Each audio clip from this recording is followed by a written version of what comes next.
নমস্কার, আমি শ্রাবন্তী। কেমন আছো সবাই? আশা করি সবাই খুব ভালো আছো। আজকে আমি আবারও চলে এসেছি তোমাদের জন্য আরেকটি গল্প নিয়ে। আর এখন থেকে সপ্তাহে সোম, বুধ, শুক্র মানেই বং বাংলা ন্যারেটিভসের তরফ থেকে তোমাদের জন্য থাকবে ভিন্ন স্বাদের বিভিন্ন গল্প। তো চলো আর কথা না বাড়িয়ে আমরা আজকের গল্প শুনতে শুরু করি।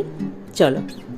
আমার আজকের গল্প লেখক হেমেন্দ্র কুমার রায়ের কলমে ওলাইতলার বাগানবাড়ি। স্টেশন মাস্টার তার লণ্ঠনটা আমার মুখের সামনে তুলে ধরলেন। তারপর থেমে থেমে বললেন, ওলাইতলার বাগানবাড়ি? আপনিও ওলাইতলার বাগানবাড়িতে যাচ্ছেন? কিন্তু কেন? মামুদপুরের জমিদার কৃতান্ত চৌধুরী বিজ্ঞাপন দিয়েছেন তার একজন ম্যানেজার দরকার, 300 টাকা মাইনে। কেমন, তাই তো? তারাও এই কথাই বলেছিল। কারা? আপনাদের আগে যারা ম্যানেজারি করতে এসেছিল। গেল সপ্তাহে 8 জন লোক এই স্টেশনে নেমে ওলাইতলার বাগানবাড়িতে গেছে, কিন্তু তারা কেউ আর এ পথ দিয়ে ফেরেনি। বুঝলেন মশাই, তারা কেউ আর ফেরেনি। তার মানে? মানে টানে জানি না, প্রত্যেকেই এসেছে আপনাদের মতো ঠিক শনিবারই, আর ঠিক সন্ধ্যা 6টার গাড়িতেই। আশ্চর্য কথা, 8 সপ্তাহে 8 জন! জমিদার কৃতান্ত চৌধুরীর কত ম্যানেজার দরকার? আমার মনটা কেমন ছ্যাত করে উঠল। শুধালুম, আচ্ছা, এই জমিদার বাবুকে কি আপনি চেনেন? তবে তার নাম শুনেছি। অল্পদিন হলো এখানে এসে ওই পুরো বাগান বানিখানা কিনে বসে আছেন। তার সম্বন্ধে নানান কানাঘুষোও শুনছি। আজ পর্যন্ত গায়ের কেউ তাকে দেখেনি। দিনের বেলায় ওই বাগান বাড়িখানা পোড়ো বাড়ির মতো পড়ে থাকে। কেবল রাত্রেই তার ঘরে আলো জ্বলে, লোকজনকেও দেখা যায় না। ও বাড়ির মশাই সবই খুব অদ্ভুত। আজ অমাবস্যা, আকাশে চাঁদ উঠবে না, তার উপর মেঘের পর মেঘ জমে আছে। ঠান্ডা হাওয়া পেয়ে আমিও বুঝলুম বৃষ্টি আসতে আর দেরি নেই। সঙ্গে আমার শখের বুলডগ রোভার ছিল। ওলাইতলা বাগানবাড়ির দিকে অগ্রসর হবার উপক্রম করলুম। স্টেশন মাস্টারের কথায় কান পাতবার দরকার নেই। লোকটার মাথায় বোধহয় ছিট আছে, নইলে এসব আজগুবি কথা কেউ বলে? স্টেশন মাস্টার ডেকে নিয়ে বললেন, মশাই, তাহলে নিতান্তই যাবেন? এরকমই তো মনে করছি। তাহলে পথঘাট একটু দেখে শুনে যাবেন। ওলাইতলার বাগানবাড়ির ঠিক আগেই একটা গোরস্থান আছে। আগে সেখানে খ্রিস্টানদের গোড় দেওয়া হতো। গোরস্থানের নাম ভারী খারাপ। সন্ধ্যার পর কেউ সেদিকে যেতে চায় না। আমি আর থাকতে পারলুম না, বললুম, মশাই মিথ্যেই আমার ভয় দেখাচ্ছেন। আমি কাপুরুষ নই, দরকার হলে ওই গোরস্থানেই শুয়ে রাত কাটাতে পারি। অত্যন্ত দয়ার পাত্রের দিকে লোক যেভাবে তাকায় সেইভাবে আমার দিকে তাকিয়ে স্টেশন মাস্টার একটুখানি ম্লান হাসি হাসলেন, কিন্তু মুখে আর কিছু বললেন না। দামোদর নদীর ধারে ওলাইতলার সেই প্রকাণ্ড বাগানবাড়ি। মাইলখানেক পথ চলার পর যখন তার ফটকের সম্মুখে গিয়ে দাঁড়ালুম, তখন ফোঁটা ফোঁটা বৃষ্টি পড়ছে। দেউড়িতে দারোয়ানের কোনো সাড়া না পেয়ে ফটক খুলে ভেতরে গিয়ে ঢুকলুম। আমার হাতে ছিল একটা হেরিকেন লণ্ঠন। তারই আলোয় যতটা পারা যায় দেখতে দেখতে এগুতে লাগলুম। অনেক কালের পুরনো বাগান, এবং তার অবস্থা এমন যে তাকে আর বাগান না বলে জঙ্গল বলাই ভালো। পুকুরের পাশ দিয়ে যেতে যেতে দেখলুম পানায় তার জল আর নজরে পড়ে না। ঘাটগুলো ভেঙে গিয়েছে। বাড়িখানার অবস্থাও তথই বচ। ভাঙা জানলা, ভাঙা থাম, চুন বালি সব খসে পড়েছে। যে জমিদার 300 টাকা মাইনে দিয়ে ম্যানেজার রাখবেন, এইখানে তার বাস? মনে খটকা লাগলো। অসংখ্য ঝিঝি পোকার আর্তনাদ ছাড়া কোনো জনপ্রাণীর সাড়া নেই, অথচ বাড়ির ঘরে ঘরে আলো জ্বলছে। একটু ইতস্তত করে চেঁচিয়ে ডাকলুম, বাড়িতে কে আছেন? সামনের ঘর থেকে মোটা গলায় সাড়া এলো, ভেতরে আসুন। ঘরের ভেতরে ঢুকলুম। মস্ত বড় ঘর, কিন্তু কোণে কোণে মাকড়সার জাল, দেয়ালে দেয়ালে কালি ঝুল, মেঝের উপর 1 ইঞ্চি পুরু ধুলো, একটা ময়লা রং ওঠা টেবিল, 3খানা ভাঙা চেয়ার আর একটা বড় ল্যাম্প ছাড়া ঘরে আর কোনো আসবাবও নেই। অতিশয় শীর্ণ কুচকুচে কালো এক জরাজীর্ণ বুড়ো আদুর গায়ে একখানা চেয়ারের উপরে বসে আছে। তার বুকের সব কখানা হাড় গোনা যায়। বুড়ো কথা কইলে ঠিক যেন হাঁড়ির ভেতর থেকে তার গলার আওয়াজ বেরোলো। সে বললে, আপনি কাকে চান? জমিদার কৃতান্ত বাবুকে। ও নাম আমারই। আপনার কি দরকার? আপনি একজন ম্যানেজার খুঁজছেন, তাই। বুঝেছি, আর বলতে হবে না, বসুন। কৃতান্ত বাবুর কাছে গিয়েই রোভার হঠাৎ গর্জে উঠল। কৃতান্ত বাবু ক্রুদ্ধ স্বরে বললেন, ও কি, সঙ্গে কুকুর এনেছেন কেন? কামড়াবে নাকি? রোভারকে আমি এক ধমক দিলুম। সে গর্জন বন্ধ করলে বটে, কিন্তু আমাদের কাছ থেকে অনেক তফাতে সরে গিয়ে তীক্ষ্ণ সন্দিগ্ধ চোখে কৃতান্তবাবুর মুখের পানে তাকিয়ে রইল। বিরক্তভাবে কৃতান্তবাবু বললেন, ও কুকুর টুকুর এখানে থাকলে চলবে না বাপু, একে এখনই এখান থেকে তাড়িয়ে দিন। আমি বললুম, তাড়ালেও ও যাবে না। রোভার আমাকে ছেড়ে একদণ্ডও থাকে না, রাত্রেও আমার সঙ্গে ঘুমায়। রাত্রেও বেটা আপনার সঙ্গে ঘুমোয়? কি বিপদ, কি বিপদ! বলে তিনি চিন্তিত মুখে ভাবতে লাগলেন। রোভার রাত্রে আমার সঙ্গে ঘুমোবে শুনে কৃতান্তবাবুর এত দুশ্চিন্তার কারণ আমি বুঝতে পারলুম না। খানিকক্ষণ পরে কৃতান্তবাবু উঠে দাঁড়িয়ে বললেন, একটু বসুন, আপনার খাওয়া শোয়ার ব্যবস্থা করে আসি। সেই জন্যে আপনার ব্যস্ত হওয়ার দরকার নেই, আগে যে জন্য এসেছি সে কথাই হোক। আজ আমার শরীরটা ভালো নেই, কথাবার্তা সব কাল সকালেই হবে। এই বলে কৃতান্তবাবু বেরিয়ে গেলেন। খানিক পরেই তিনি আবার ফিরে এসে বললেন, আসুন, সব প্রস্তুত। তার পিছনে পিছনে অগ্রসর হলুম। মস্ত উঠান ও অনেকগুলো সারবন্দি ঘর পেরিয়ে সিঁড়ি বেয়ে দোতলায় গিয়ে উঠলুম। বাড়ির সর্বত্রই সমান ভগ্নদশা। ধুলো আর জঞ্জালের স্তূপ, চামচিকে আর বাদুরের আনাগোনা। একটা চাকর বাকর পর্যন্ত দেখা গেল না। নির্জন বাড়ি যেন খাঁ খাঁ করছে। একটা ছোট ঘরে গিয়ে বসলুম। সে ঘরখানা খুব বেশি নোংরা নয়। একপাশে ছোট একখানা চৌকি, তার উপরে বিছানা পাতা, আর একপাশের থালায় খাবার সাজানো রয়েছে। কৃতান্তবাবু বললেন, এখুনি খেয়ে নিন, নইলে খাবার ঠান্ডা হয়ে যাবে। নানান কথা ভাবতে ভাবতে মাথা হেঁট করে খেতে খেতে হঠাৎ মুখ তুলে দেখি কৃতান্তবাবু এক দৃষ্টিতে আমার পানে চেয়ে আছেন, আর তার কোটরগত দুই চক্ষুর ভেতর থেকে যেন দুটো অগ্নিশিখা জ্বলছে। আমি মুখ তুলে তাকাতে না তাকাতেই সে আগুন নিভে গেল। মানুষের চোখ যে এমন জ্বলতে পারে আমি তা জানতাম না। কি ভয়ানক! কৃতান্তবাবু বললেন, আজ তাহলে আমি আসি, খেয়ে দিয়ে আপনি শুয়ে পড়ুন। বলে যেতে যেতে আবার দাঁড়িয়ে পড়ে বললেন, আর দেখুন, রাত্রে এ ঘরের জানলাগুলো যেন খুলবেন না। একে তো বৃষ্টি হচ্ছে, তার উপরে। বলতে বলতে হঠাৎ থেমে গেলেন।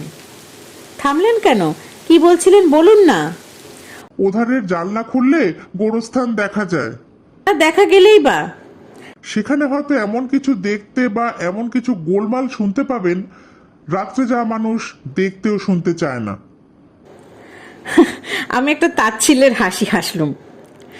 কৃতান্তবাবু বললেন, হ্যাঁ, আর একটা কথা, আপনার ওই বিশ্রী বুলডগটাকে বেঁধে রাখবেন। কুকুর অপবিত্র জীব, রাত্রে ও যে বিছানায় গিয়ে উঠবে, এটা আমি পছন্দ করি না, বুঝলেন? আচ্ছা। কৃতান্তবাবু বেরিয়ে গেলেন, কিন্তু তার শেষ ইচ্ছা আমি পূর্ণ করিনি। রাত্রে রোভার বিছানায় আমার সঙ্গেই শুয়েছিল। অনেক রাত্রে দারুণ এক যাতনায় আমার ঘুম ভেঙে গেল। কে আমার গলা টিপে ধরেছে। দুখানা লোহার মতন শক্ত হাত আমার গলার উপরে কমেই বেশ জোর করে চেপে বসতে লাগলো। প্রাণ যখন যায় যায়, আচম্বিতে আমার গলার উপর থেকে সেই মারাত্মক হাতের বাঁধন আলগা হয়ে খুলে গেল।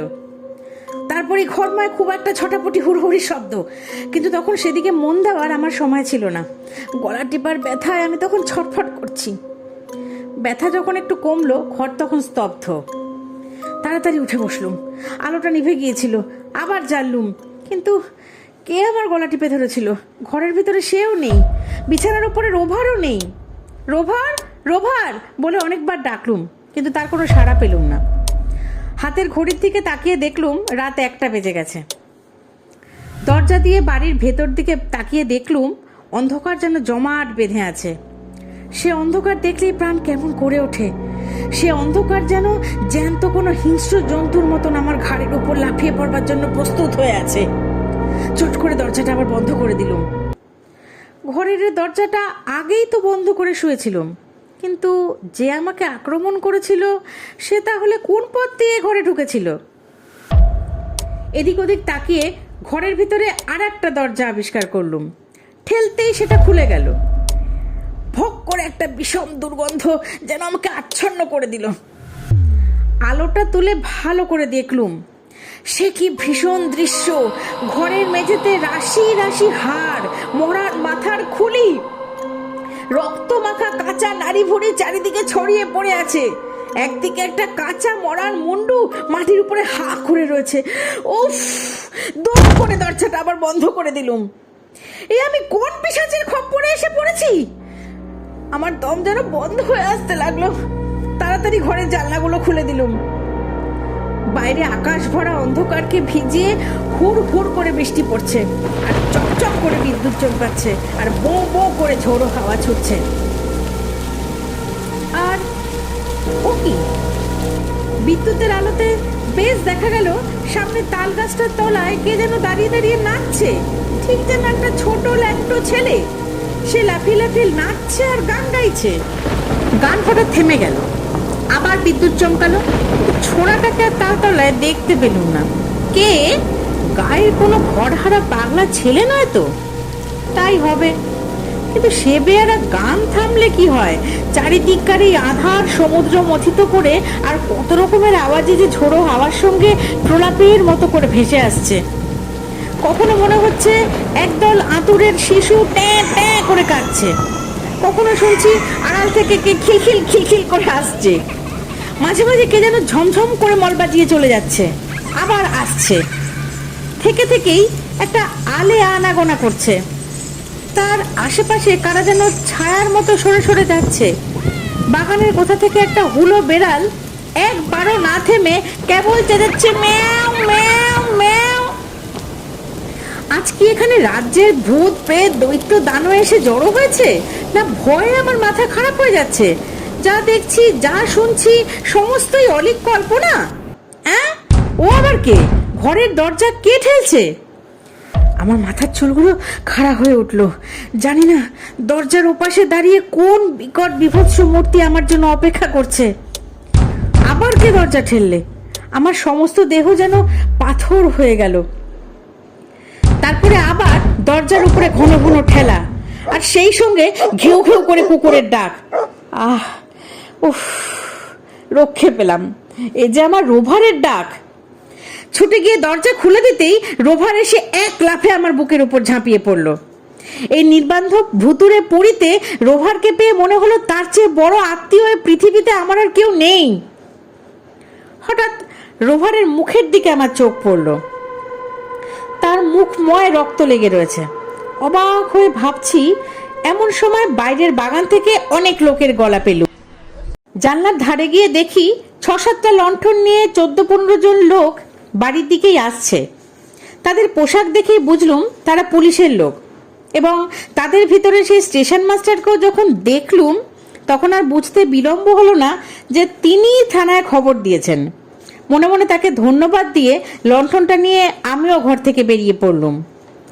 পুলিশের লোকেরা সিঁড়ির তলাতেই ভিড় করে দাঁড়িয়ে উত্তেজিত স্বরে গোলমাল করছিল। ব্যাপার কি?